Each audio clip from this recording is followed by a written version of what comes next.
Son las 7 de la mañana con 24 minutos. Renovamos la gratitud a ustedes por acompañarnos. Gracias por seguirnos a través de las pantallas de Ecuador TV y Gama Visión desde cualquier punto del Ecuador y desde cualquier punto del planeta a través de nuestras redes sociales. Se encuentra con nosotros Luis Verde Soto, analista y profesor universitario. El tema que nos convoca en este diálogo tiene que ver con los cuestionamientos sobre el mecanismo de designación de los nuevos miembros del Consejo de Participación Ciudadana y Control Social Definitivo. Ya estamos escuchando, buenos días, bienvenido, ya estamos escuchando la publicidad del Consejo Nacional Electoral que está convocando en función de los cuestionados requisitos para los nuevos miembros del Consejo de Participación a este proceso de selección de candidatos para estos cargos, estas designaciones. Comencemos por el principio. Usted planteó una demanda por inconstitucionalidad en contra de estos requisitos. ¿Por qué? Buen día. La acción fue presentada por un conjunto de ilustres abogados, que yo no lo soy. Ciertamente estuvo allí Mauricio Espinel, Mauricio Aracón, Marcelo Espinel y la chica Ponce. Básicamente la acción plantea que la legislación surgida del Congreso, que está vigente hasta este momento mientras no resuelva nuestra acción de inconstitucionalidad la instancia correspondiente, esa es una legislación inconveniente porque rompe con varios principios de derechos humanos. Ahora bien, el tema tiene más bien larga data, es decir, comienza con la misma consulta popular que plantea, a mi criterio, un mecanismo inconveniente para la determinación de quiénes son los miembros definitivos del Consejo de Participación, que es una elección popular. No siempre un proceso electoral es un proceso de profundización democrática. No necesariamente la elección garantiza democracia ni tampoco idoneidad técnica para escoger un determinado número de autoridades. Sobre todo si consideramos que muchos de los votantes no habrán leído el anexo de la pregunta. Evidentemente, lo que básicamente ocurrió es de que se copió una posibilidad que existe en otros países, no siempre adecuada, de elección de jueces. En algunos países se elige, como tú conoces, jueces, y la más reciente en América Latina es el caso ¿Cuáles son los puntos específicos por los que se cuestiona este reglamento? Bueno, lo fundamental son, primero, un criterio de que no el reglamento, sino la ley, en el caso de nuestra acción, es el de profundizar criterios de discriminación en lugar de resolverlos. Esto implica que hay criterios de discriminación por los requisitos que se plantean para la elección de los consejeros, que se plantean por el uso de un mecanismo electoral como está concebido, por la creación de circunscripciones indígenas y de género tal cual está concebido, con lo cual se daña la misma conformación electoral, es decir, y el conjunto de aplicación de criterios sobre estos requisitos. Esto se adevino posteriormente en un reglamento, que es el que de momento tenemos en el país, ¿no es verdad? Este reglamento emitido por el Consejo Nacional Electoral, que es el que genera una emergencia. Y la emergencia que existe en este rato es la necesidad de poner en su sitio este reglamento. Este reglamento es inoportuno, es inadecuado por el tiempo que se lo hace un Consejo Electoral que no tiene en este momento, legitimidad suficiente para hacerlo, que lo hace de modo oportunista. Tampoco se sabe realmente qué Consejo Electoral es el que va a llevar a cabo. Es uno que está en la última etapa de su vigencia, es decir, ha sido objetado por parte del Consejo Nacional, el Consejo de Participación Transitorio, va a ser reemplazado casi con seguridad. Un mínimo de decencia institucional le debió haber llevado a no editar este reglamento, y fundamentalmente el reglamento está hecho para manipular la elección. Pero yo le pido que me responda a la pregunta anterior, específicamente en qué es discriminatorio el reglamento, o al menos la enumeración de requisitos para quienes deberían conformar el próximo Consejo de Participación Ciudadana? Bueno, con eso hay una parte que a mí más me interesa, ¿no es cierto?, que es el de la conformación de circunscripciones especiales de género e indígenas. Te pongo un ejemplo. En ese caso, lo que se ha hecho es crear circunscripciones que no existen ni en la Constitución ni en la ley. El reglamento no puede crearlos de ese modo. Por ejemplo, el hecho de que haya, ante la infinidad de candidatos, se elegirán en listas distintas hombres, mujeres e indígenas y afrodescendientes. Esto significa y se menciona a las comunidades indígenas o sus representantes como si fueran un tercer género. Hombres, mujeres e indígenas. Y podría haber muchos más, es decir, con ese criterio de discriminación podría haber muchos más, ¿no es cierto? Grupos de orientación sexual determinada o cualquier otro criterio. Sí. Cualquier otro criterio. El tema es de que en temas de democracia tú tienes que conservar la unidad del voto. Y la unidad del voto ocurre de que tú y yo, siendo diferentes, digamos, votamos en un solo acto y proceso electoral, y luego se articulan factores de discriminación positiva. Aquellos que impedían que tú ejerzas de modo más pleno tu voto y aquellos que permitían que yo tenga sobrecapacidad de ejercer mi voto. Entonces ahí se hacen factores de corrección, de discriminación positiva. Pero no tiene sentido es de que tú tengas tu propia circunscripción, yo tenga la mía, y cuanto aquel que se siente discriminado tenga la suya, para que para que se asignen cuotas. Estas cuotas son inconvenientes a todas luces, porque además en términos técnicos implicaría padrones específicos. Claro, además el criterio de corrección se aplica como el criterio inicial de segregación o de discriminación. La discriminación positiva tiene ese sentido. Si yo descubro que tú o un grupo de mujeres tiene una discriminación determinada para poder ejercer el voto, se puede establecer mecanismos de discriminación, ¿no es cierto? Lo que no cabe es separar el voto para un lado y que este voto separado es el que determine una cuota, porque en ese rato tendríamos que todos los factores de discriminación del país deberían tener su propia circunscripción y su propia lista.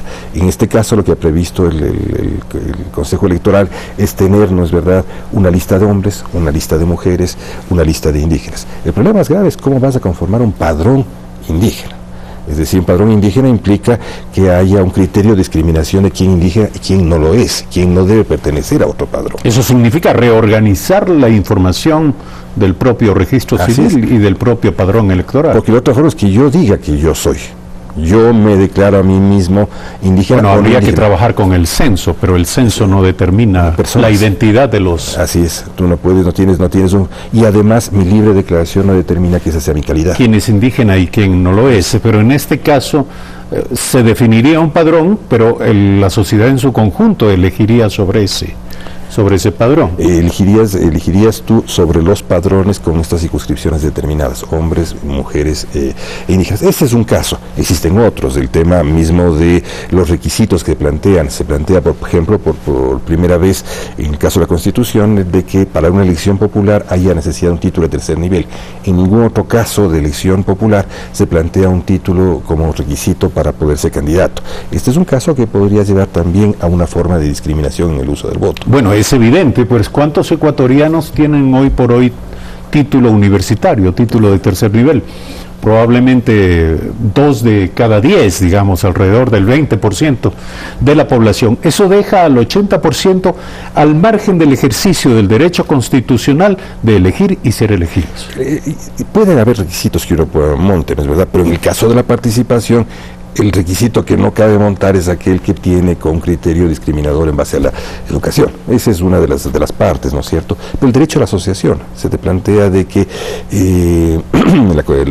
los tratados internacionales plantean de que todos los criterios de participación, digamos, de asociación, tienen que estar ligados a la legalidad o no.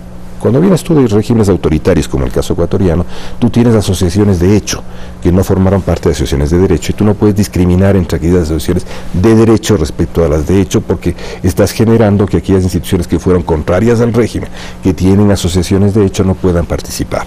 Y se les plantea que deban tener una asociación jurídicamente aceptada por 10 años, es decir, el periodo de la dictadura ecuatoriana o el autoritarismo ecuatoriano. Entonces, esto básicamente también genera otro criterio de discriminación.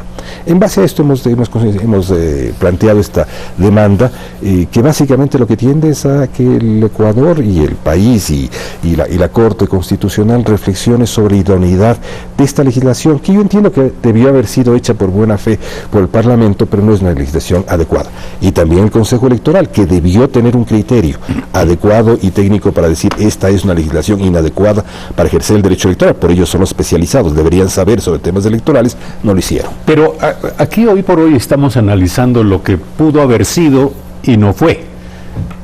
Se presentó en su momento la demanda sobre inconstitucionalidad recién concluida la consulta electoral de febrero.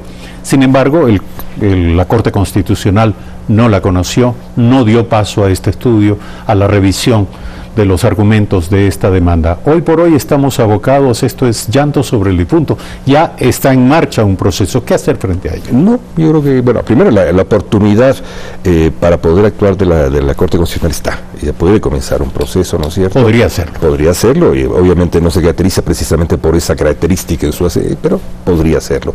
La segunda es de que la Corte Electoral pudo y debió generar un reglamento adecuado, idóneo a su conocimiento técnico de lo que es un proceso electoral, sabiendo que esa legislación no necesariamente estaba impulsando, ¿no es verdad?, criterios, y que debía el reglamento abrir esas posibilidades. Lo que hizo la Corte fue restringirlos. El primer elemento es el tema de la oportunidad. El reglamento puede ser aplicado hasta el último día de inscripción de los candidatos para las elecciones locales, y sin embargo lo ponen para después de 10 días, es decir, muchos meses antes. Evidentemente eso lleva a una sospecha, y la sospecha es obvia. Están tratando de hacer lo que se hizo durante el periodo de la década perdida, es decir, obligarte a llegarte a fechas límites donde hay un partido que sí puede poner candidatos, o en este caso organizaciones sociales o una corriente política que sí puede poner candidatos y otra que no la va a poner. Entonces quedamos como siempre con un mercado cautivo, es decir, un mercado cautivo de un grupo de candidatos hechos por un lado y no por otro. Pero sobre todo la Corte debe haber reflexionado profundamente sobre lo que son las otras experiencias internacionales. Existen experiencias internacionales nefastas respecto a este tipo de elecciones. Por ejemplo, la elección de jueces en el caso boliviano, que es de donde se copia buena parte del instructivo que tiene en el caso ecuatoriano. La elección de jueces en el caso boliviano te lleva a que hay un nivel de participación extremadamente bajo. Si Ecuador va a tener, se calcula, alrededor de 2.000 candidatos que van a ser ordenados en listas, como hemos visto, separadas, y que estas tendrán además un criterio aleatorio, vamos a tener, por decirlo menos, el más inadecuado de todos los sistemas electorales, que lo único que garantizará es la exclusión, no garantizará la participación. Y lo fundamental es suspender ese reglamento, producir el tiempo suficiente a que el Consejo de Participación Transitorio designa a miembros del Consejo Electoral correspondientes, sean modo transitorio o definitivo, y que estos puedan convocar con el tiempo que te permite los procedimientos electorales. Tú puedes convocar, reformando ese reglamento, haciendo un reglamento efectivamente más próximo a lo que plantea la Constitución, dando tiempo a que la misma Corte Constitucional se exprese, pueda haber candidatos idóneos en el lapso que corresponde, es decir, al mismo tiempo que puedan ser los candidatos de elecciones locales. Para eso hay tiempo, hay razonamiento. Pero si la Corte Constitucional no reacciona frente a este pedido, ¿cabe esperar que lo haga el propio Consejo de Participación Ciudadana Transitorio? Sí. Sí, ellos tienen facultad para hacerlo, no solamente la Corte Nacional Electoral Transitoria o un administrador, si fuera el caso, también el mismo Consejo de Participación Transitorio puede hacerlo, tiene la facultad para hacerlo, plena facultad para hacerlo. Yo entiendo que estarán razonando en torno a esto, y que en el plazo de estos 10 días cautivos que ha planteado el Consejo Nacional Electoral pueda resolverse. Además de que de hecho es un reglamento adoptado y un plazo adoptado con el criterio más inadecuado. 2 de 5 de los miembros se pronuncian en una sesión rápida y llena de atributos impropios para un momento en que el país es especialmente susceptible con lo que está pasando.